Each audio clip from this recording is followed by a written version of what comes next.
50 years old and nothing saved for retirement? In today's video, we're going to cover 3 things we think you should do to get yourself back on track. My name is Darius. And I'm Carmen. So guess what? Don't panic, because we do have some options for you. We are a little behind the 8 ball because we're talking about starting at 50 years old versus 20 or 30. But the main thing is it's always just about creating a plan and working the plan and execute.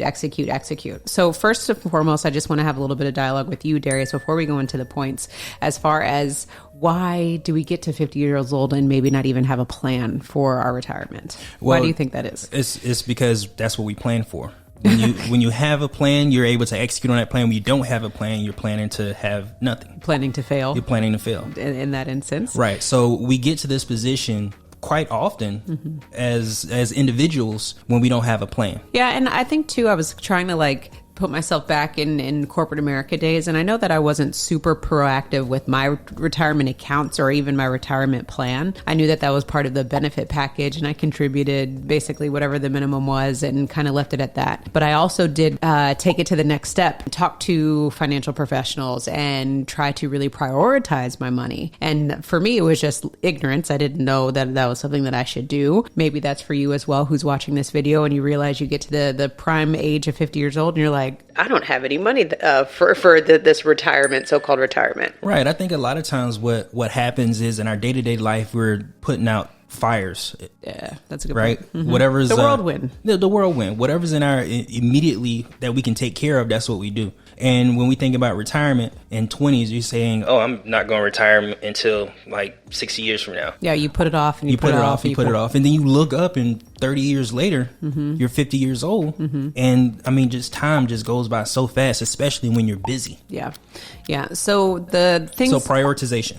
That's definitely it. The one thing that I would say on the bright side is if you're 50 years old, you should be making probably some of the best income you've made, because you would think that if you've started throughout your 20s, worked your way up the ranks, and you're probably making some decent income. And that's at least that's on your side, because we have some more cash flow to play with. I know that's kind of talking about the first point, which we'll jump into. But again, it's just going back to first, let's take a moment and reflect on how we got here so that we don't stay here. Right. It's just about how did we get here? Maybe did we plan to fail? And if we plan to fail, then we know we need to be hella proactive with the next 20, 30 years of our financial trajectory. Right. And identifying that is huge, because just like in anything in history, it repeats itself. And on a micro level, on our individual level, it repeats itself also when we don't acknowledge how we got to this point in the first place. So be it prioritization, be it the whirlwind of just life, however you got to this point of being 50 years old with no retirement, we have to move forward knowing that we're not going to repeat those same things that we did in our past. And I like that you said move forward. Move forward meaning let's move on, brush our shoulders off, whatever it is. Some of us are maybe down and out or really depressed about not having had a plan. And you can't move forward unless you learn from what you've done in the past and realize that you're not going to bring that into the present. Right. Now, presently, what are we doing? Carmen mentioned earlier about cash flow.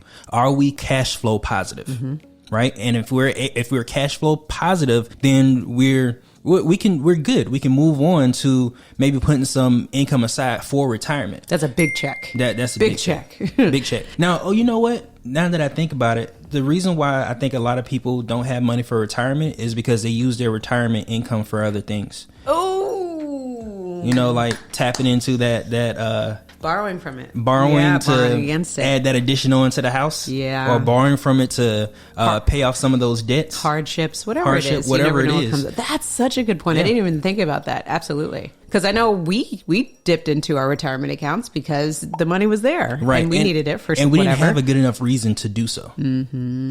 Because what we did is we put our future selves in a disadvantage because we're taking from the money that could be earning interest, which is no longer there to earn interest.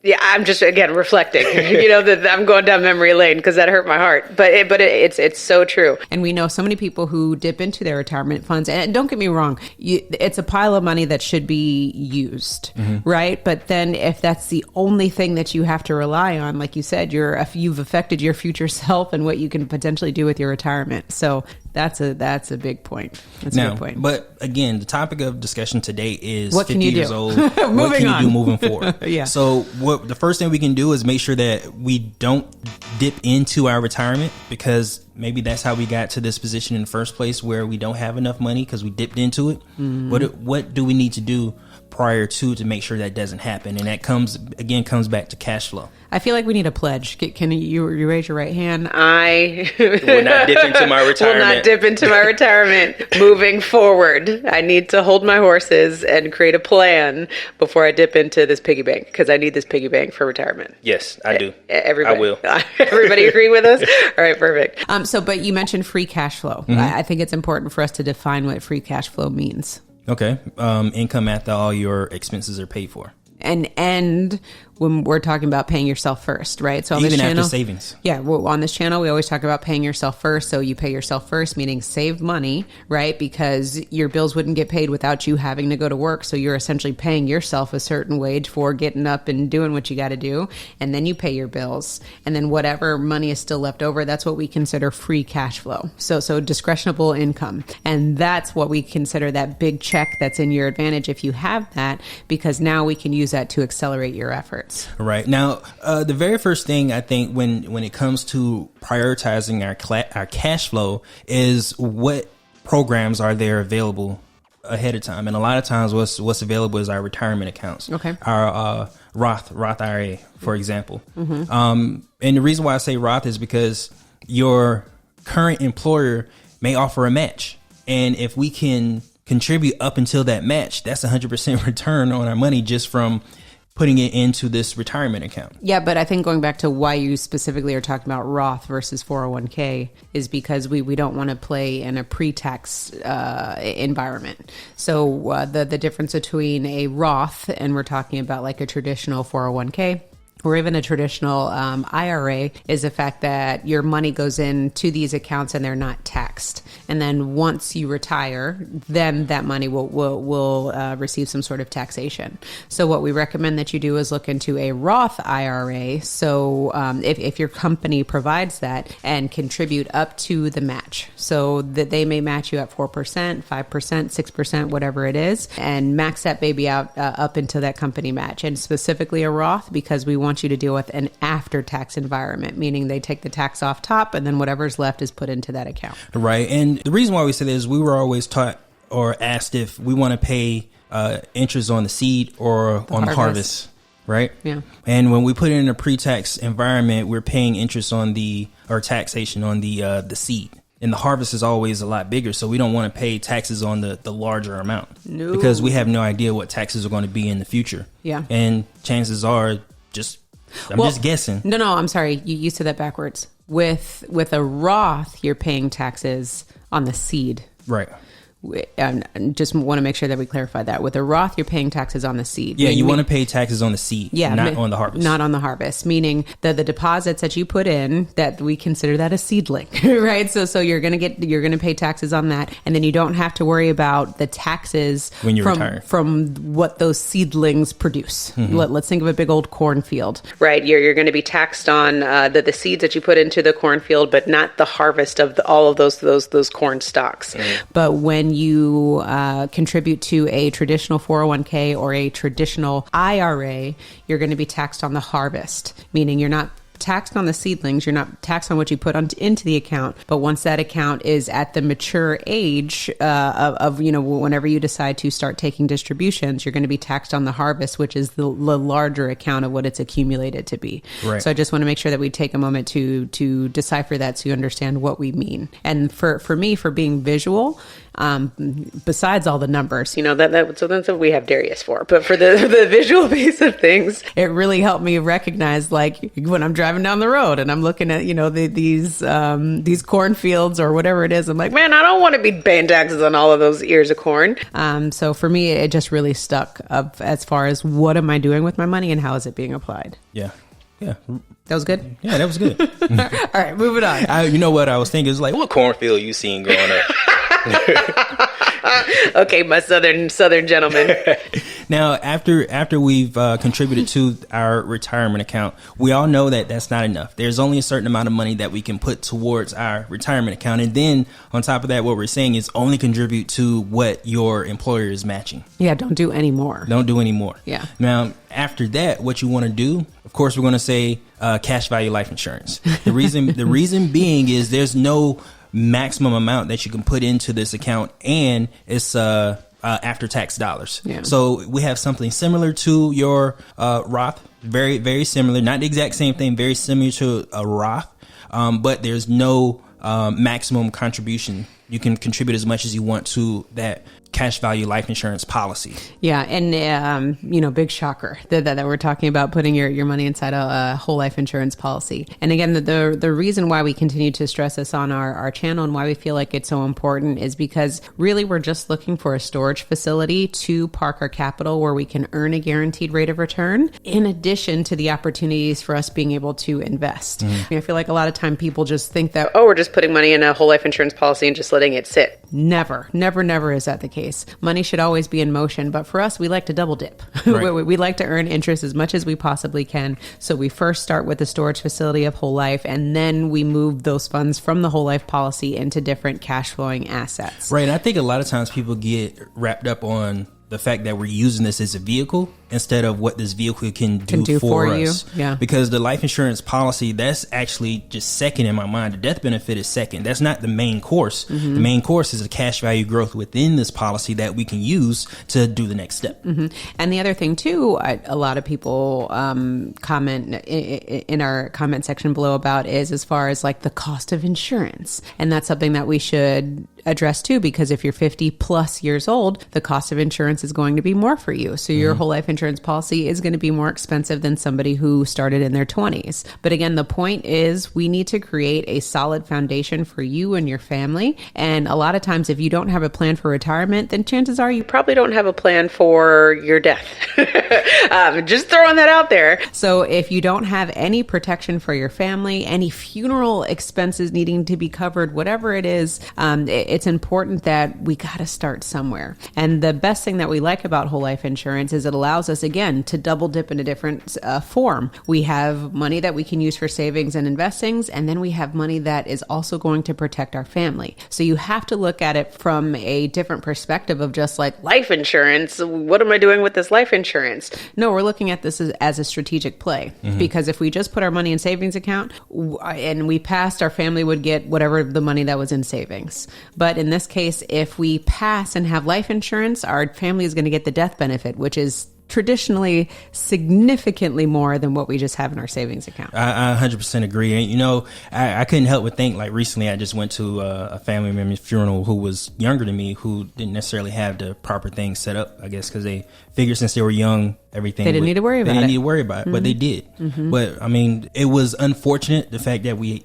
the family had to do a GoFundMe and all that stuff, but there were some things that happened during the funeral that they weren't able to take care of. But I had to use our funds, or we were able to use our policy to help with those expenses. Really, really take this into consideration when it comes to your retirement and even your final expenses, to have life insurance, because you never know what the future holds for you or for your family or for your family members. Yeah. Thank you for sharing that, Darius. It hits home, wherever you are, and it constantly hits home with us. I know it hits home with many of you. And so for those of you who have lost loved ones and who have known that you are scrambling for cash to try to make ends meet to just bury your loved ones, or, whatever the case may be, that we're really just trying to advocate to make sure that you understand how to protect your family in so many different ways. And it doesn't always just have to be about the death benefit, which is an amazing perk, but we're also talking about savings, we're talking about investing, and at the end of the day, it's about this cash flow. So kind of going back to some of the things that we were talking about is, again, if you are looking in the mirror and you're like, I'm 50 years old or older, and I have no plan right now for my retirement, right now what we're trying to do is just get you on the right track.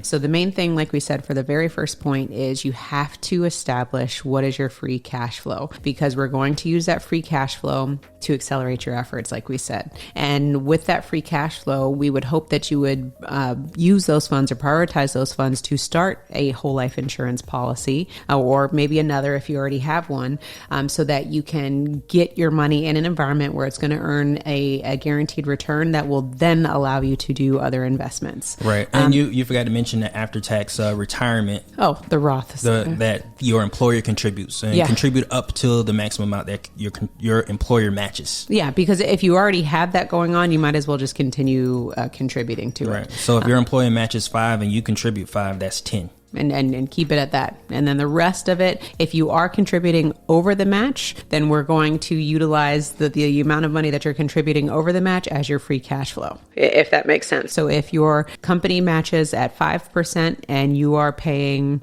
6 or 7% or even 8%, then you're going to use that difference and we're going to consider that free cash flow for you to start a policy. And then after your policy, what we need to do is use that cash value inside of our policy to invest.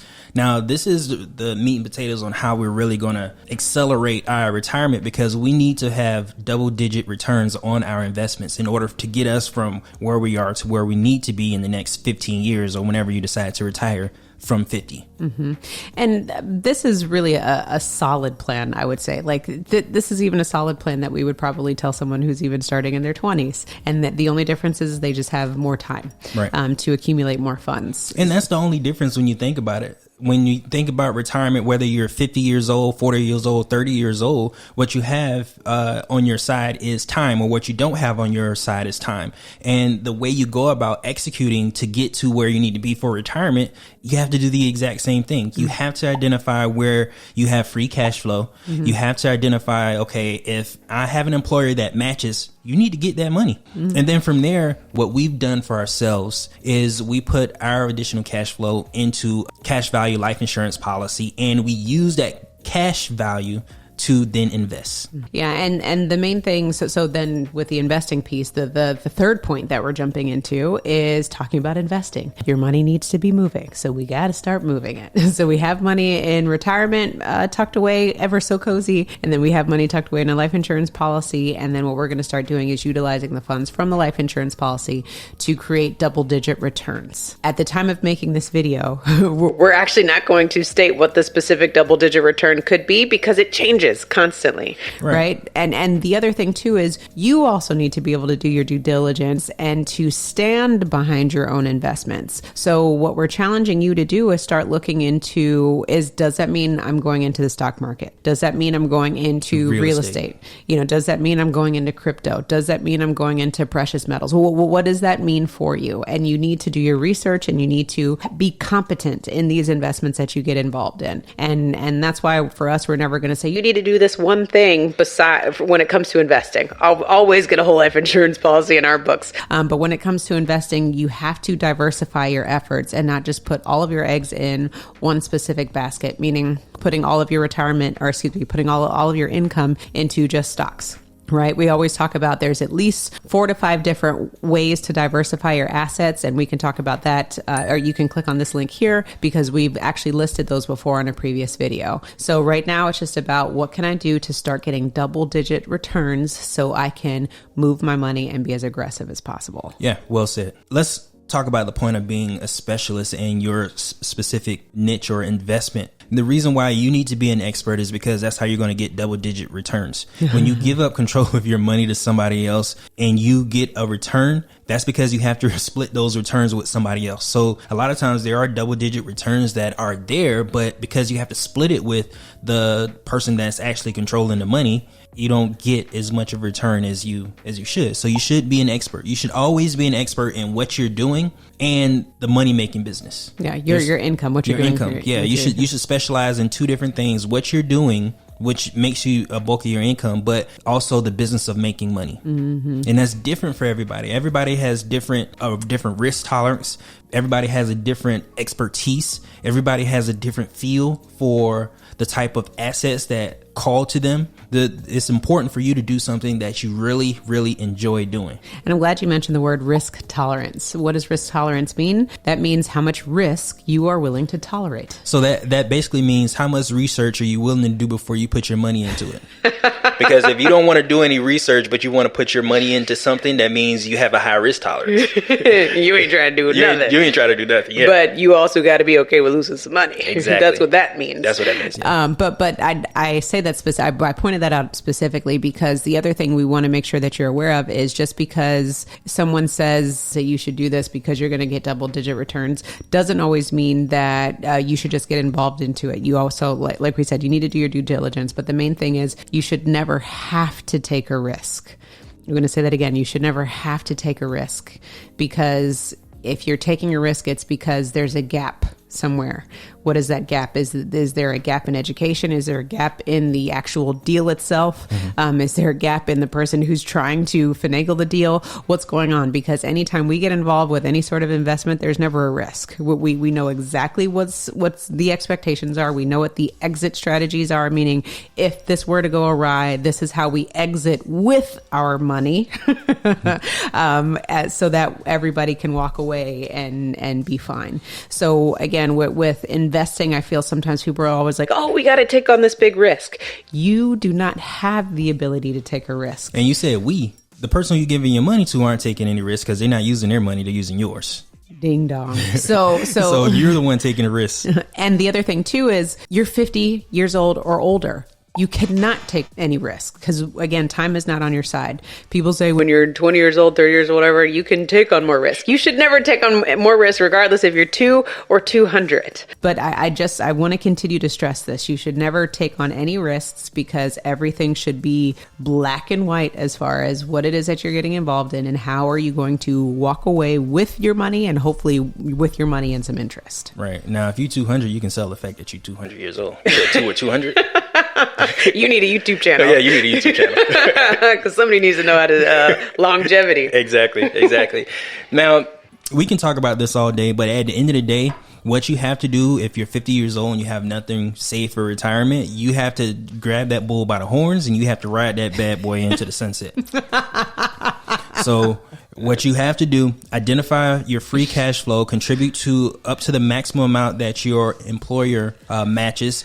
Get yourself a cash value life insurance policy, meaning we're going to focus on the cash value. We're going to use that cash value to then invest and get double-digit returns. Yes. So with this whole thing, I love it. Grab the bull by the horns and ride it into the sunset. You have to have a different mentality when it comes to your retirement at this point, right? Again, because you have to be obsessed with making money now, because we got to start cash flowing. We got to start figuring out how we can retire at a specific age. Maybe that's 15 years from now, maybe that's 20 years from now, but retire to the point where you're comfortable. Mm-hmm. And you don't have to feel like every time I go out to eat, I only can order water and then I got to order lemon so that I can have lemonade. Or I can't order wine or beer or whatever it is. We want you to have a bomb retirement. And the only way for you to have a bomb retirement is for you to take control, take ownership, and start owning your own lifestyle so that you can get in the driver's seat and do what you need to do to make sure that you prioritize your retirement, because no one is going to do it for you. Absolutely. Now, if you want more information on additional asset classes that you can maybe retire to, we mentioned it in this video. Check out this video here. We're also going to link it so that you can understand the different asset classes that you can maybe invest in. And don't forget to own your own lifestyle. Or someone else will.